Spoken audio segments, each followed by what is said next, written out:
Hello, जय हिंद, नमस्कार दोस्तों। आइए एक नए वीडियो में आप सभी को फिर से स्वागत करते हैं। दोस्तों, बिहार पुलिस का प्रीवियस ईयर मॉक टेस्ट चल रहा है, जो कि आपके लिए सभी प्रश्न बहुत ज़्यादा महत्वपूर्ण है। सभी प्रश्न को रट जाइए दोस्तों, ठीक है। बिहार पुलिस और बिहार एसआई सभी में ये काम देगा, क्योंकि जीके जीएस ये दोनों में बहुत ज़्यादा पूछा जाता है। 90+ क्वेश्चन जीके जीएस से रहता है, इसलिए आपके एग्जाम में सभी प्रश्न बहुत ज़्यादा महत्वपूर्ण है। आइए शुरू करते हैं आज का पहला प्रश्न। पहला प्रश्न है, सूर्य से पृथ्वी की दूरी कितनी है। पहला प्रश्न है दोस्तों, सूर्य से पृथ्वी की दूरी कितनी है। सूर्य से पृथ्वी का दूरी कितना है, इसका सही आंसर है डी नंबर करेक्ट आंसर है। डी नंबर करेक्ट आंसर है 139 मिलियन किलोमीटर, या दोस्तों 14.96 करोड़ किलोमीटर है। ये भी सही आंसर है, 14.96 करोड़ किलोमीटर सही आंसर होगा, या 149 मिलियन किलोमीटर आपको याद रखना है। सूर्य से पृथ्वी का दूरी आपसे पूछा कितना है, तो 14.96 करोड़ किलोमीटर या 149 मिलियन किलोमीटर। अगला प्रश्न है, कौन सा ग्रह सूर्य के एक बार परिक्रमा करने में 88 दिन लेता है। कौन सा ग्रह सूर्य की परिक्रमा करने में एक दिन 88 दिन लेता है।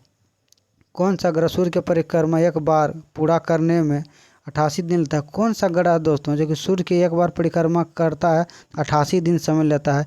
यह सही आंसर है दोस्तों बुध ग्रह। बुध ग्रह सूर्य का परिक्रमा करने में 88 दिन लेता है, ठीक है।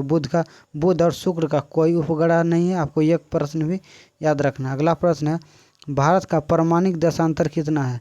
भारत का परमाणिक देशांतर कितना है दोस्तों। परमाणिक यानी कि भारत का जो समय अंतराल है, कितना डिग्री देशांतर से जाता है। इसका सही आंसर है ए नंबर। भारत का समय अंतराल 82.5 डिग्री है दोस्तों, ठीक है। 82.5 डिग्री पूर्वी, ठीक है। 82.5 डिग्री पूर्वी आपको याद रखना है। भारत का परमाणिक देशांतर कितना है, 82 डिग्री। अगला प्रश्न है, ज्वालामुखी निर्मित स्थलाकृति कौन सी है। ज्वालामुखी निर्मित स्थलाकृतियाँ कौन सा है दोस्तों। ज्वालामुखी निर्मित स्थलाकृतियाँ कौन सा है, सही आंसर है कोल्डेरा। कोल्डेरा एक स्थलाकृतियाँ दोस्तों जो ज्वालामुखी से निर्मित होता है। कोल्डेरा ज्वालामुखी द्वारा निर्मित स्थलाकृतियाँ हैं। कोल्डेरा आपसे पूछ देगा किससे संबंधित, आपको बताना है ज्वालामुखी निर्मित स्थलाकृतियाँ। कोल्डेरा क्या है, तो ज्वालामुखी निर्मित स्थलाकृतियाँ हैं।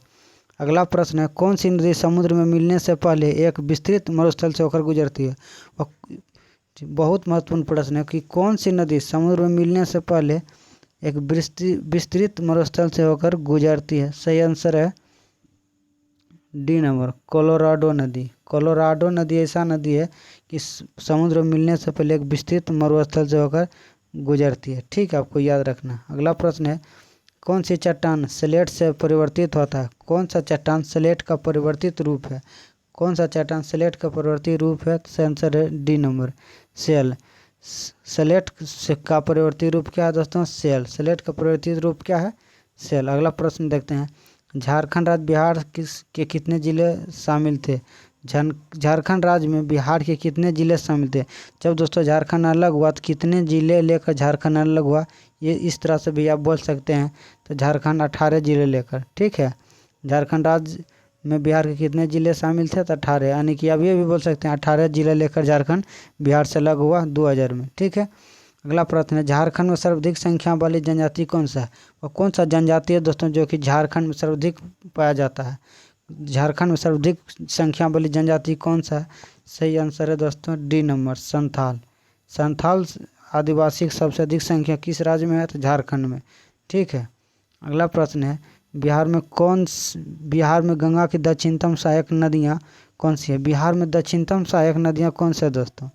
दक्षिणतम सहायक नदियाँ कौन है, ये हो गया दोस्तों उत्तर दिशा हो गया दोस्तों, इधर उत्तर हो गया, इस तरफ दक्षिण होता है दोस्तों, इस तरफ दक्षिण होता है, दक्षिण होता है, दक्षिण इधर पूरब होता है, इधर पश्चिम होता है। आपको दिशा भी याद रखना, ठीक है। तो इसी प्रकार से पूछा गया है कि बिहार में गंगा की दक्षिण सहायक नदियाँ कौन सी है। बहुत महत्वपूर्ण प्रश्न है। सही आंसर है दोस्तों बी नंबर करेक्ट आंसर है सोन, पुनपुन, क्यूल। सोन, पुनपुन और क्यूल नदी गंगा में दक्षिण की ओर से मिलने वाली नदियाँ हैं, जिसे सहायक नदी भी कहा जाता है, ठीक है।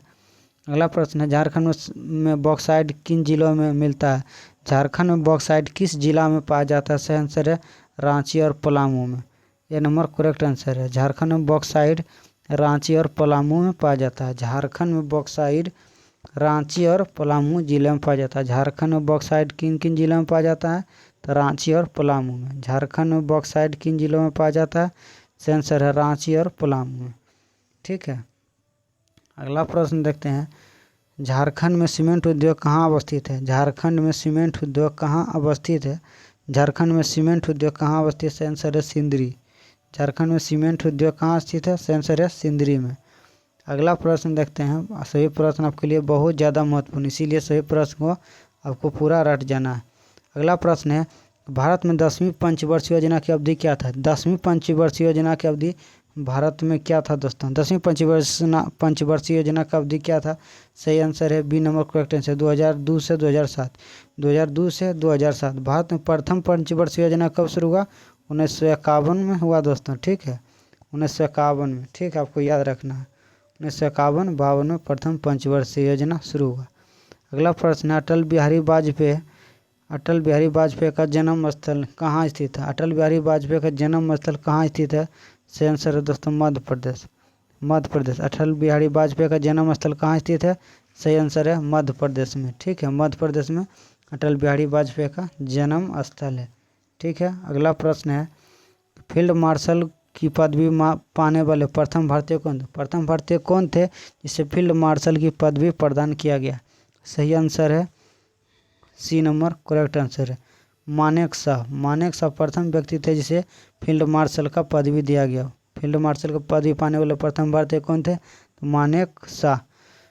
अगला प्रश्न है, R.D. बनर्जी द्वारा मोहनजोदड़ो की खोज कब किया गया? R.D. बनर्जी द्वारा मोहनजोदड़ो की खोज कब किया गया? सही आंसर है 1922 में। 1922 में मोहनजोदड़ो का खोज किसके द्वारा किया गया था? R.D. बनर्जी द्वारा। R.D. बनर्जी द्वारा मोहनजोदड़ो खोज कब किया गया? 1922 में। ठीक है, मोहनजोदड़ो सिंधु घाटी सभ्यता का स्थल है। ठीक, आपको ये भी याद रखना है। भारत से बर्मा कब अलग किया गया? भारत से बर्मा कब अलग किया गया? भारत से बर्मा को अलग कब किया गया? सही आंसर है दोस्तों बी नंबर करेक्ट आंसर है 1937 में। 1937 में भारत से बर्मा को अलग किया गया था। ठीक है, भारत को बर्मा से कब अलग किया गया? 1937 में। भारत से बर्मा अलग हुआ 1937 में। बर्मा का पुराना नाम अब म्यांमार हो गया दोस्तों, ये भी याद रखना है। म्यांमार, बर्मा का नया नाम म्यांमार हो गया। ठीक है, अगला प्रश्न है, उड़ीसा से बिहार को कब अलग किया गया? उड़ीसा से बिहार को कब अलग किया गया? सही आंसर है 1936 में। 1936 में उड़ीसा से बिहार को अलग किया गया। बिहार को उड़ीसा से कब अलग किया गया? 1936 में। आज़ाद हिंद फौज का गठन कब किया गया? आज़ाद हिंद फौज का गठन कब किया गया? सही आंसर है दोस्तों 1942 में। 1942 में आज़ाद हिंद फौज का गठन किया गया। आज़ाद हिंद फौज का गठन कब हुआ? 1942 में। माउंट एवरेस्ट पर पहली बार विजय कब हुई? माउंट एवरेस्ट पर पहली बार विजय कब हुई? यानी माउंट एवरेस्ट पर फतह कर कब सर्वप्रथम किया गया था दोस्तों? माउंट एवरेस्ट पर चढ़ने वाला माउंट एवरेस्ट पर पहली बार विजय कब पाया गया? यानी कि माउंट एवरेस्ट सबसे प्रथम बार कब चढ़ा गया? सही आंसर है ए नंबर 1952 में। 1953 में। एडमंड हिलेरी और तेजनिंग नागो सर्वप्रथम माउंट एवरेस्ट पर चढ़ा था 1953 में। अगला प्रश्न है, मार्टिन लूथर किंग कहाँ के निवासी थे? मार्टिन लूथर किंग कहाँ के निवासी थे? सही आंसर है USA। सही आंसर है USA, संयुक्त राज्य अमेरिका। मार्टिन लूथर कहाँ के निवासी थे? संयुक्त राज्य अमेरिका के। दक्षिण अफ्रीका में महात्मा गांधी जी अंग्रेजी अनुयायी कौन थे? दक्षिण अफ्रीका में महात्मा गांधी जी के अंग्रेज अनुयायी कौन थे? दक्षिण अफ्रीका में जब महात्मा गांधी रहते थे उस समय गांधी जी के अंग्रेज अनुयायी कौन था? आपको सेंसर बताना है, उसका सेंसर होगा ए नंबर एंड्रयूज। दक्षिण अफ्रीका महात्मा गांधी जी का अंग्रेजी अनुयायी कौन था? तो एंड्रयूज। दक्षिण अफ्रीका महात्मा गांधी जी का अंग्रेजी अनुयायी कौन था? सेंसर है एंड्रयूज।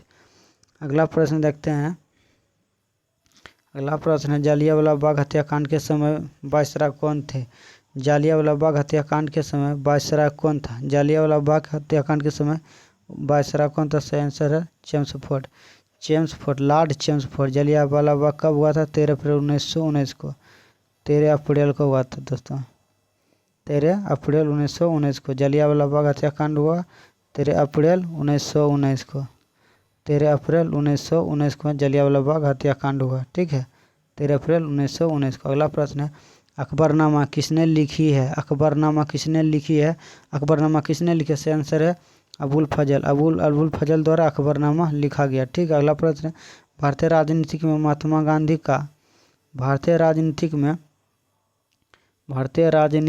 महात्मा गांधी का अवतार किस आंदोलन में हुआ? भारतीय राजनीतिक में महात्मा गांधी का अवतार किस आंदोलन में हुआ? यह सही आंसर है दोस्तों सी नंबर, चंपारण आंदोलन में। भारतीय राजनीतिक में महात्मा गांधी का अवतार किस आंदोलन में? चंपारण आंदोलन। चंपारण आंदोलन कब हुआ था? 1917 में। बहुत बार और पूछा जाता है चंपारण सत्याग्रह कब हुआ? 1917 में। चंपारण किस राज्य में है? तो बिहार में। अगला प्रश्न है, पोखरण जहां आणविक परीक्षण किए गए किस राज्य में है? पोखरण परमाणु परीक्षण किया गया दोस्तों 1974 में सर्वप्रथम। ठीक है, वह किस राज्य में है? तो पोखरण राजस्थान में। बी नंबर करेक्ट आंसर है। पोखरण परमाणु परीक्षण कब हुआ? 1974 में। पोखरण किस राज्य में है? राजस्थान में। अगला प्रश्न है, किस पुस्तक से वंदे मातरम लिया गया? वंदे मातरम किस पुस्तक से लिया गया? सही आंसर है दोस्तों आनंद मठ से। सी नंबर करेक्ट आंसर है। आनंद मठ से वंदे मातरम लिया गया है। वंदे मातरम कहाँ से लिया गया है? आनंद मठ से। सी नंबर करेक्ट आंसर है। अगला प्रश्न है, वाल्मीकि ने रामायण की रचना किस भाषा में की है? वाल्मीकि ने रामायण की रचना किस भाषा में किया है? सही आंसर है संस्कृत। सही आंसर है दोस्तों संस्कृत भाषा में। वाल्मीकि ने रामायण की रचना किस भाषा में किया है? सही आंसर है संस्कृत भाषा में। सही आंसर क्या है? संस्कृत भाषा में। अगला प्रश्न है, तुलसीदास के रामचरितमानस की रचना किस भाषा में हुआ? तुलसीदास के रामचरितमानस की रचना किस भाषा में हुआ? इसका सही आंसर है दोस्तों सी नंबर अवधी भाषा में। तुलसीदास ने रामचरितमानस की रचना किस भाषा में किया था? अवधी भाषा में किया था। अवधी भाषा में तुलसीदास ने रामचरितमानस की रचना किस भाषा में किया? अवधी भाषा में। अगला प्रश्न है, जय जवान जय किसान का नारा किसने दिया? जय जवान जय किसान का नारा किसने दिया? सही आंसर है बी नंबर करेक्ट आंसर है लाल बहादुर शास्त्री। लाल बहादुर शास्त्री ने सर्वप्रथम जय जवान जय किसान का नारा दिया था। अगला प्रश्न है, जय जवान जय किसान जय विज्ञान का नारा किसने दिया? जय जवान जय किसान जय विज्ञान का नारा किसने दिया? सही आंसर है अटल बिहारी वाजपेयी। अटल बिहारी वाजपेयी ने जय जवान जय किसान जय विज्ञान का नारा दिया था। अगला प्रश्न है, खतरे के संकेत के लिए लाल बत्ती का व्यवहार होता है क्यों? कोई भी खतरे के संकेत में लाल बत्ती का प्रयोग क्यों किया जाता है? क्या इसका अति है दोस्तों? इसका न्यूनतम बिखराव होता है। यह नंबर करेक्ट आंसर है। लाल बत्ती दोस्तों इसका तरंगदैर्घ्य बहुत अधिक होता है लेकिन और न्यूनतम बिखराव होता है, इसीलिए लाल बत्ती का प्रयोग किया जाता है क्योंकि तरंगदैर्घ्य बहुत दूर तक जाता है और यह बहुत कम बिखरता है, इसीलिए यह नंबर करेक्ट आंसर है। अगला प्रश्न है, कबूतर किसके प्रतीक है? कबूतर किसके प्रतीक है? सही आंसर है दोस्तों सी नंबर, कबूतर शांति का प्रतीक है दोस्तों। कबूतर किसके प्रतीक है? शांति का प्रतीक। अगला प्रश्न है, एक कार का भार 1500 किलोग्राम है। 10 सेकंड में कार की गति 30 मीटर प्रति सेकंड करने के लिए कितना बल होगा दोस्तों? कितना बल लगेगा? इसका सही आंसर हो जाएगा दोस्तों न्यूमेरिकल है दोस्तों, अब बना लीजिएगा 450 न्यूटन, 4500 न्यूटन बल लगेगा दोस्तों। ठीक है, न्यूमेरिकल है, अब बना लीजिएगा। ठीक है, अगला प्रश्न है, किसी वस्तु का गतिज ऊर्जा जिसका भार किसी वस्तु का गतिज ऊर्जा जिसका भार 2 किलोग्राम है, यहाँ 2 होगा दोस्तों, जिसका भार 2 किलोग्राम है और वह 0.1 मीटर प्रति सेकंड की गति से चल रही है, क्या होगा? किसी वस्तु का गतिज ऊर्जा जिसका भार 2 किलोग्राम है और इतना मीटर प्रति सेकंड के चल रही है तो क्या गतिज ऊर्जा क्या होगा? तो गतिज ऊर्जा बराबर हाफ एम वी स्क्वायर होता है। गतिज ऊर्जा बराबर हाफ एम वी स्क्वायर होता है। ठीक है दोस्तों, एम दिया है, वी दिया है, बैठा लीजिए सूत्र पर, आंसर आपका आ जाएगा। ठीक है, आंसर आपका हो जाएगा बी नंबर 0.01 जूल आपका आंसर आएगा। ठीक है, आपको याद रखना है, बी नंबर करेक्ट आंसर है। ठीक है दोस्तों, वीडियो अच्छा लगता है ज़्यादा लोग को शेयर कीजिए, चैनल को सब्सक्राइब कीजिए। मिलते हैं अगले वीडियो में, तब तक के लिए जय हिंद, नमस्कार दोस्तों, मन लगाकर पढ़िए।